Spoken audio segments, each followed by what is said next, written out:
अबे रतना तू कौन मते डाकी देबे बेदी ओबरे कौन कथा कौन तू बेदीर मते दुख कहानी पचर शुणिलु शुण टिके मु प्रथम बाहाइली जानलु से मते छाड़ी दे पळेला ओहो मु आ शुणु मुडा सेकेंड देखे एई माने कार्ड को धरी की भाबुची केबे आसीबो तथापि मते जड़े मध्यस्थी कहितला कहला मु तोर बाहाकर ठीक कर देबी से किंतु मोटू 10,000 टंका भलिया नै छले मते कहि तोरटा सेकेंड बाहाकर करबी से मध्यस्थ किए शुणु से कहि सेकेंड बाहाकर कर मो छाती खाली कोळ हे गेला लो मो देह खाली शीतई होला मो देह खाली शीतई पइला लो किंतु से 10,000 नै कि मो भारी मन दुख जान माने जानि कौन से मध्यस्थ ना कौन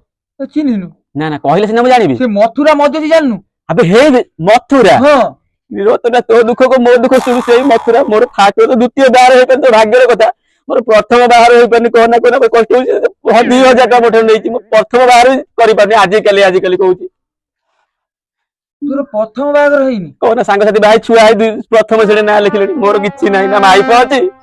ना को माई कि ना से बाहर रहउची अबे हे रतना मोर प्रथम हैनी तो द्वितीय आखि पकेलु की मजा तू पाइछु देखिन मो भाबु मो डाटा बाजिला डाला देख रे फकीरा रे तू एबे तो बाहरनु फकीरा तू कोन करजु फकीरा तू से कोन हैनी बापा मो द्वितीय को आखि खाली हई खाली मो गां रे कांदुची मिछरे जानलु मोर से मध्य थिना बागर कर देले मु गाउ एठी रहिबी मु डायरेक्ट कलिकता जानलु डायरेक्ट कलिकता आउ एठी रहनु ए गां लोकरा मो सीकी टेई जाई मो बाठे देले ना आउ जानलु मु आ एठी रहनरदी खाली बा हेबी तो बेदी साकी मु एठी बा हेबी एउडू चाली डायरेक्ट कलिकता जानलु आउ एठी रहिबी आ से मध्य थी देखे कुआडे गला बे अबे हेई बसे मध्यस्थ आउची भाई काई बे ओ हेई बा 60 बटा रहउची